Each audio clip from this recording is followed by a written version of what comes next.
Kia ora, boys and girls. Welcome to another episode of The Drop Clutch with me, Ricky V. In this series, I'm interviewing as many metal drummers from around New Zealand just to get an insight into what makes these guys and girls tick. Tonight's guest is James VANNER. He is the drummer for Order of Diptera, Vargafrost, and newly minted Utilise the Remains. So you will have seen some of them, and you're about to see a lot more. James, how we doing, bro? Hey, Ricky, good to be here. Thanks for having me. No worries at all. Thank you so much for being here.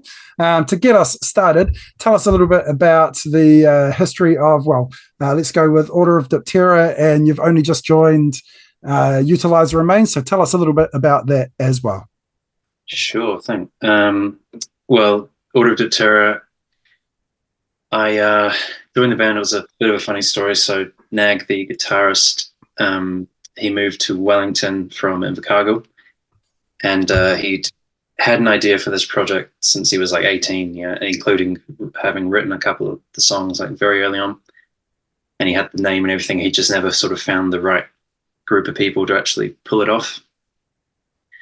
So as every guitarist does in New Zealand, he went straight to Levi Sheehan and asked him to join on drums. And Levi said, "No, I'm a bit busy. So, but I know a guy called James, so maybe give him a go." And yeah, I was playing just in Ruinant at the time, but they'd sort of chilled out a bit. I think by then, this is 2016, they might have actually broken up. I think so, yeah. So I was basically not doing anything much at that point. So I was very excited when I heard the material, and it's been that long and we still haven't released anything, which is atrocious.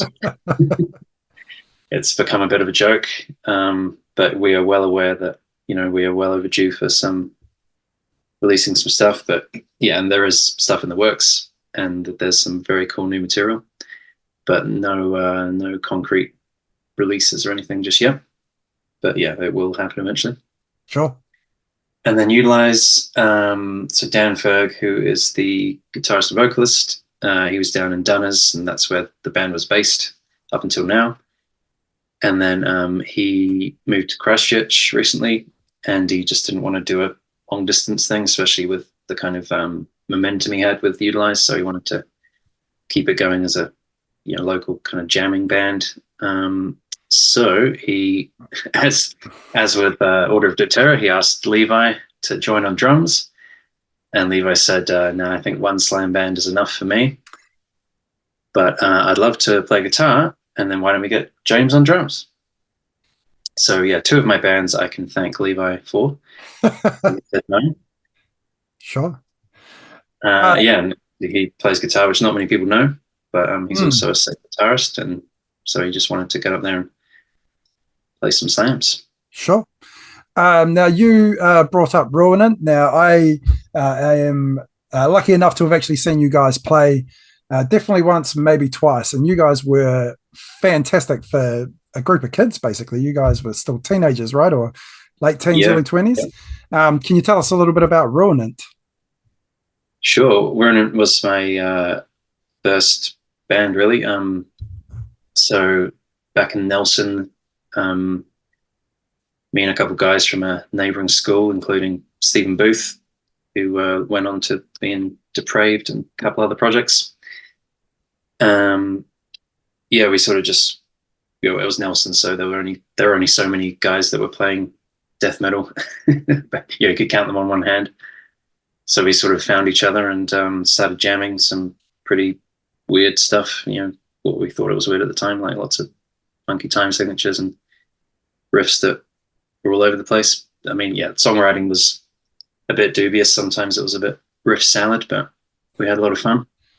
Sure. And we all moved to Wellington kind of around the same time, which was very lucky. So we could keep the band going. And we had Tom Kelly Tate on vocals, who's still an amazing vocalist. We ended up just releasing a very shitty 4-track EP, which was recorded terribly. I mean, it sounds worse than some 90s black metal albums. At least there's something out there to prove, that we did exist. Sure. And the highlight of that band was definitely opening for Ulcerate for their tour in 2016 at San Fran in Wellington. So that was sort of that was one of the last shows we did as well. So kind of a good way to end things with that band. Sure. Great way. Great way. Now, moving on to your drumming specifically, can you tell us what got you started drumming? How old were you? What was your influences? All that kind of business, please. Sure thing. So I started when I was 13, sort of fairly standard age for a lot of drummers. So first year of high school. My mum actually said to me that I had to learn an instrument, but I was allowed to choose. Like, she didn't care which one it was. So being a 13-year-old, I was like, fuck you, mum, I'm going to play drums. The loudest, most expensive instrument possible. The reason I chose it, well, it wasn't just to piss off my mum. It was because I was just getting into death metal around then, and I kind of just heard Nile and George Colius, and I was just like, my mind was blown, as I'm sure everyone's was when they first heard Nile. Yes. I just couldn't comprehend how he could play so fast, and I was really kind of drawn to the drums in particular. So yeah, I started off with some lessons. I actually took lessons for 4 years during school. From a guy called Chris Pearson, who was kind of a local gigging jazz drummer mostly. Sure. And then my first kit was a bunch of pots and pans on my bed, which I'd play along to, songs. And then I was very lucky that my parents got me a kit fairly early on. I think it was about 6 months in. I actually got a, full decent kit, a Tema Swing Star, which I had right up until I left Wellington, which was 2018, I think. So it lasted, a pretty long time, even though at one point during the Ronin years, it was stored in the cavity under Stephen's house, which was just a bare earth floor. Oh, yeah. Very rusty. And one day I found a slug inside my snare drum. So it survived all that, and then it's still knocking around in Wellington somewhere, but it's kind of in pieces. But yeah, it's nice to know that it's still being played somewhere in someone's garage, I think. Sure. Yeah, so that's how I started. Fantastic. So obviously you mentioned George Colius. Who else? Can you tell us some of the other drummers whose style or styles have influenced you and your playing across the years? Yeah, well, starting in New Zealand, Jamie from Ulster has got to be my top Kiwi drummer. Just and probably the biggest influence on me personally. Just not many guys can say that they have a unique style within metal, and he certainly can say that. Just his sheer musicality and dynamics, and he kind of, with Ulcerate, they basically spawned a whole subgenre of that kind of dissonant death metal, which Diptera were very, very much influenced by that. A lot of my drum parts are kind of almost verging on ripping them off, crossing that line from influence to ripping them off, but got to be done. And then crossing over the ditch, I'm really liking Dan Presland at the moment. Plays for quite a few bands over there, which I'm blanking on, but he's just like so solid, and he's all about precision. He spends hours just practicing like various combinations of blasts on his, like left foot, right hand, etc., etc. And every single hit is like the same velocity. I'm sure if you recorded him, he's probably just a flat line. He's just so kind of precise. And he's not one of those guys that's playing like ridiculously fast. He's not playing doubles. But he just kind of knows his niche, and he sits in there and does his thing. And speaking of hard hitters, Eloy Casagrande from Sepultura. Yes. Just phenomenal drummer, and love that Latin influence, and just how hard the guy hits is just insane. I mean, he must go through like a new set of skins every gig with that kind of power. Ridiculous, then, that guy. Yeah. Yeah. I mean, that video of him when he's 14 or whatever, just better than I am now by many times. Hey, the polyrhythms that he's playing and how his foot's doing Yeah, the not cowbell, whatever they not maracas, but whatever they call that. Dunk, dunk, yeah, dunk, dunk, dunk. Insane. block. Yeah, Yeah, right. fuck. And Sure. yeah, I'd like to know when he started practicing. Must have In been the like, womb. yeah. And then because I feel like black metal drummers are kind of underrepresented, so I'm gonna give a shout out to Frost from Satyricon and 1349.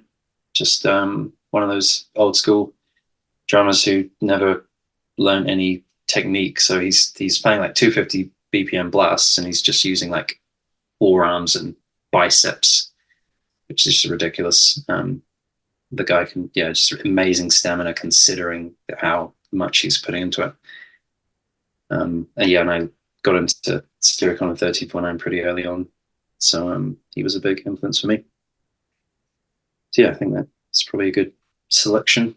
Sure. I just want to give big props to your mum and your parents for helping to foster the need to play an instrument. For Mm. myself personally, playing an instrument, I didn't start learning drums until I was 19, and I was, I was what I was, and I didn't really have any drive or direction, and I didn't know how to get that. And Mm. when I started playing drums, I learned very quickly that to improve, I had to work at it. And from that, it kind of burgeoned into other facets of my life. And, you're really lucky that you, A, started that at 13, and B, had the support of your parents, man. That's fucking awesome. So big props to your parents. Yeah, Um, not only did they, obviously help by buying me the kit, they had to put up with me practicing every single night after yes, school in yes. my bedroom. So there's a funny story because my we were building a house sort of around that time, and then my dad had the great idea. He's like, "Oh, because you're playing drums now, we'll soundproof your bedroom." But my bedroom was on the first floor, and he got them to soundproof the walls, but he forgot to soundproof the floor. And Oh, no. below my room was like the lounge where the TV was. So they'd be trying to like watch TV and chill in the evening, and I'd just be like blasting directly above them. Yeah, they had a lot of patience. So yeah, thanks, Sure. mom. I can actually relate very closely to that. My boy's got his drum kit set up in his room, and he's a little bit spotty now, but he was practicing pretty much every day for a couple of years there. And yeah, Yeah. same thing. Me and my wife encourage it. But yeah, your parents are very patient, and they deserve all the respect in the world for sure. How old Uh, is you? he's 12. Oh yeah. Yeah, yeah. Me being a drummer, I he had a one of those shitty little plastic drum kits when he was 18 months old, and he's just kept playing. When he went to school, got the offer to do drum lessons, and so he jumped on that, and he's played in bands and done all sorts of stuff. But enough about me. You mentioned there Jamie St. Murat's style, which is a fantastic segue to you. How would you describe your style? Yeah, I knew this question was coming. It's very true. I don't really think of myself as kind of having a style, but I guess what I can say is my philosophy as a drummer is sort of eternally trying to get the balance between interesting parts and parts that serve the music or serve the riff. Because there's sort of two extremes of, like when I was younger, I used to just put in as much as I could into the drum parts just to show off and add in stuff that really didn't go with the riff, just because I could, you know. And then obviously the other extreme is just playing a backbeat over everything. So I try to, yeah, I try to keep things interesting, but whilst keeping it musical and keeping it grooving and serving the riff primarily, because you're not there. It's not a drum solo. You're not there to, show off. You're there to be part of a band, so you can't sort of think of yourself first. You've, got to think of the music first. So yeah, it doesn't really answer your question, but So, no, but it is still a fantastic answer. Which is actually another perfect segue. Fuck, we're rolling here into the writing process for Order of Diptera. Can you tell us what that process is? yeah, I feel like it's fairly typical of most metal bands, especially long distance bands. Unfortunately, yeah, we back in the Wellington days we were jamming every week, which was awesome. But since then we're all spread around the country. So basically, Nag will write the entire song. He's the kind of sole songwriter, but he's amazing at it, so no problem there. And he'll send me the guitar profile. He'll write some drums in. Over the years, he's gotten very good at kind of knowing my style and my kind of speed limits. So generally, I don't have to do much with the drums, but I'll just add my sort of touch to them and make them a bit more interesting. Sometimes it's quite rare that I'll completely change what he's written, like make it a completely different beat or put a blast in where he didn't have a blast, for example. Because again, with me and Nag have pretty similar taste, and he kind of predicts what I would write for his riffs at this point, which is just the benefit of having worked with him for all these years. And then we'll eventually have some jams and jam the song, and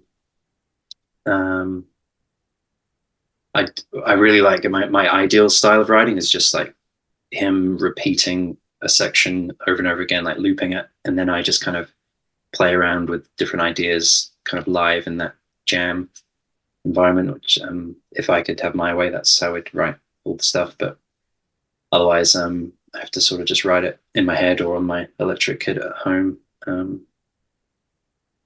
So fairly standard process. What's it like organizing band practices from multiple parts of the country? Expensive. Well, luckily I'm the drummer. One of the good things about being the drummer, there aren't many, but obviously everyone has to come to me because I've got the kit. So poor Liam has to fly down from Palmerston North, and Nag has to drive up from Invercargill, which is like a 7-hour drive.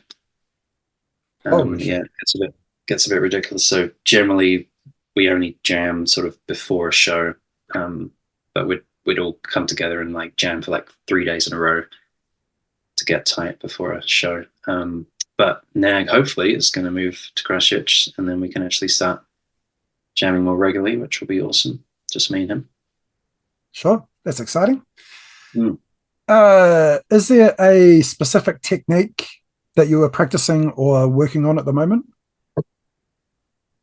Nothing exciting. I mean, joining Utilise, their stuff is mostly like 80% like pretty comfortable for me speed wise, but then there are a few passages where, for example, there'll be like a 240 BPM blast that goes for maybe 16 or 32 bars. So I mean, it's a speed that I can play, but it's just the endurance. I'm not, by the end of it, my hands cramping up and turning red. So one of the things I'm working on is just endurance, which is not the funnest thing to practice. But I learned borrowed a technique from Levi, which is just to find a load of pop songs that are at that BPM, or 120 in this case, obviously not 240 for pop, and then you just chuck that on in the background and use it as a metronome, because I mean it's just way more exciting compared to sticking on an actual metronome. And then other than that, just eternally trying to get my left hand to catch up to my right hand, which never quite gets there. It's always lagging behind. Sure. The eternal struggle. But when it comes to like practicing chops and that sort of thing, I'm terrible. I never sit down and do rudiments or anything. I mean, I did I put that work in when I was a teenager, because when I was having those lessons, my drum teacher would like give me a chart and I'd have to memorize it and stuff. But basically my entire adult life, I haven't practiced rudiments. Sure. Yeah. Sure. So we are heading towards the last part of the show, but I just want to touch on something. I am one of the few guys who's had the pleasure of seeing you play in both Ruinant and Order of Diptera. And obviously, you've progressed as a drummer and all that, but your stage presence, your showmanship, your theatrics in Order of Diptera is you're very theatrical. You're very, there's a lot of showmanship. And I'm just wondering, was that a conscious decision, or is that something that's just happened and come out as you've gotten better and gone through all these bands? Yeah, great question. Thanks for noticing.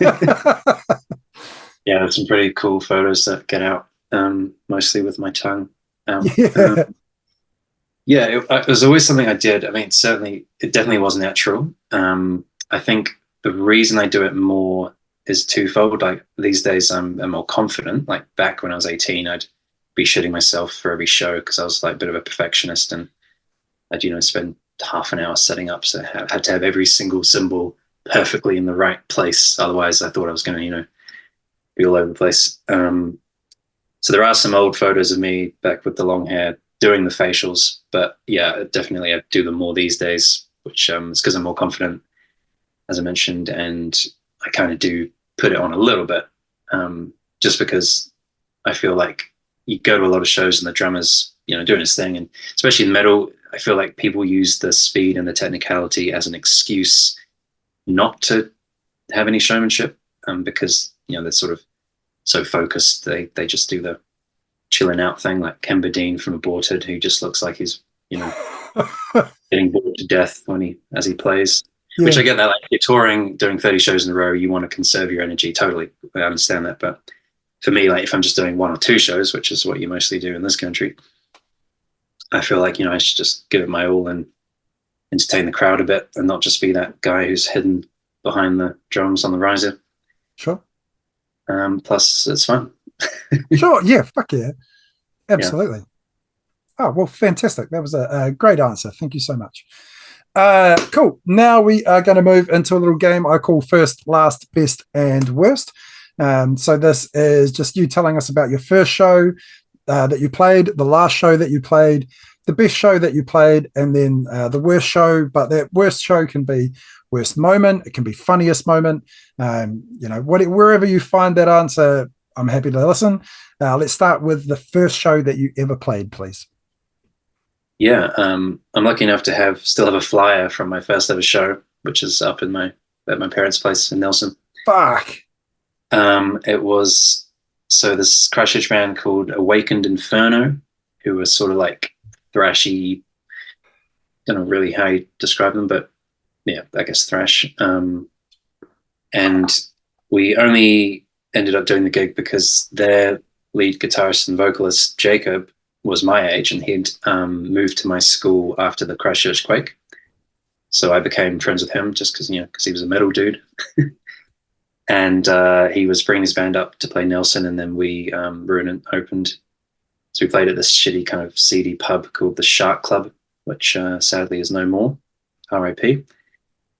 There were, decent turnout for Nelson, which was probably about 20 or 30 people. But we were just stoked to be able to play. We pulled out a Cryptopsy cover, Benedictine Convulsions. Holy shit. There's a video somewhere on YouTube. I'll have to link it to you. Please. I was playing that at a Battle of the Bands, and back then we weren't using metronomes or anything, and I definitely played it about 20 BPM too fast, and it's already a very fast song. So we somehow managed to pull it off. Yeah, that was the first show. Sure. The last gig that you played, please. Yeah, that was the final show of the Obituary tour that we just did with Utilise Remains and Psychroptic. So those are my first shows with the band. So a bit nerve-wracking to start, with playing to 400 people each night, opening for Obituary. But the final show in Wellington at San Fran was really awesome. By then we were pretty tight and very relaxed and had a lot of fun. And people seemed to turn out pretty early for those shows. Luckily, even though we were opening, we had pretty much full crowds. And Obituary, I mean, I have to admit, I wasn't a huge fan going into it, but just seeing them live, even though they're in their like late 50s, they're still getting up there every night and putting in so much energy, and they're just having a great time. And that really, translates to the audience. So yeah, I came away a bit of an Obituary fan. Sure. Fantastic. What was it like getting to watch Robin Stone cover for Yeah, Psychroptic? Because that's that a was huge ask. yeah. Well, when we heard that Dave couldn't do it, me and Levi were just like, "Who the hell are they going to get?" And I have to admit, I hadn't heard of Robin before, even though he's a bit of a Instagram personality.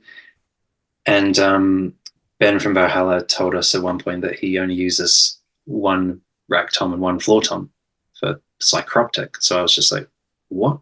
Me and Levi were kind of like a bit dubious about him. Like, is this just like some jazz drummer?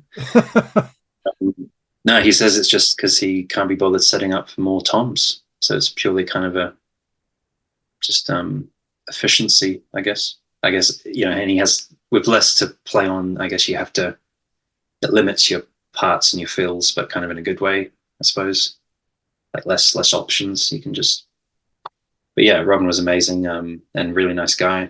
He just has a very weird setup with the ride on the left because he's a lefty, but then he still has the hi-hat on the left as well.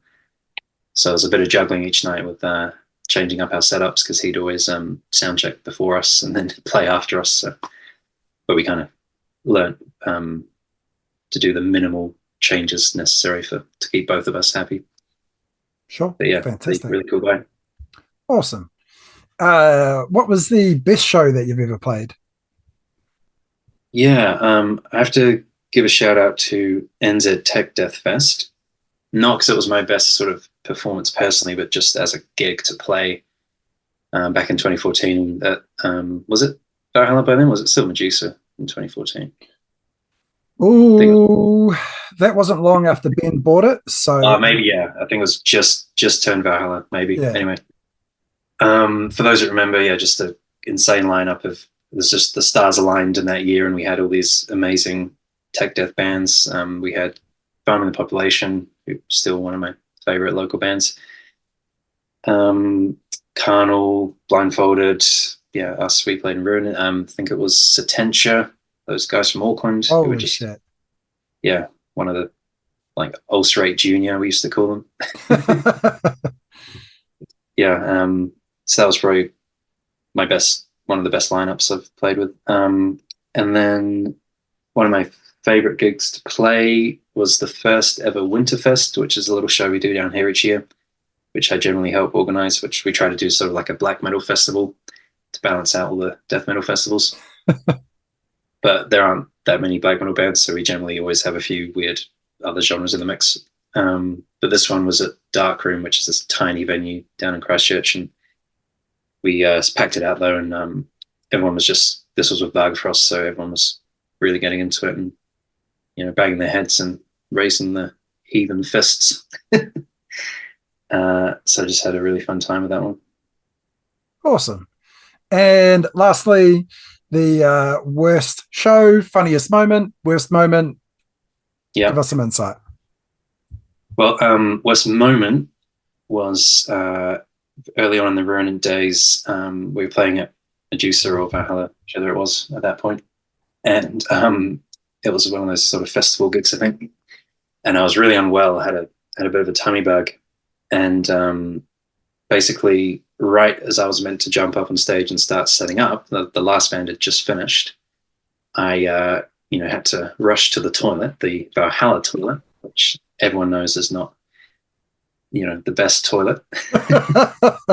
We're taking a dump at the best of times. So there I was, stuck in the loo. And meanwhile, our guitarist is up on stage and he's just sort of like, has anyone seen James? And I'm just like, panicking, but I can't, And then so we finally got up and probably played about half an hour late. But yeah, so that wasn't my finest moment. And then worst overall gig, Diptera played a show in Palmerston North I think, at the Royal, which is like an old, Victorian hotel. And for some bizarre reason, all of the musical equipment, I think, including the PA, but at least all the amps, they were using a single multi-plug in a single power outlet, because that was just the only one in the room, or in that half of the room. So the result was, every few songs for each band, it would short and the power would just go. Fuck. And you'd just be left with like the drums and the acoustic noises of the other instruments. And it was just a nightmare. And there was only like 10 people at the gig, and a bit of a funny one.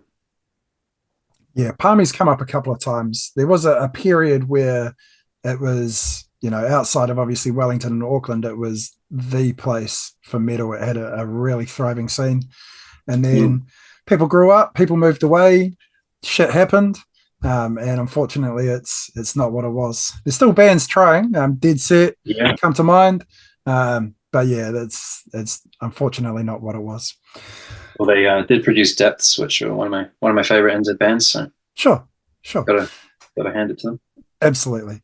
Cool. Well, this is the very last part of the show. So this is your opportunity to plug anything you want to plug, make any shout outs that you want to shout out.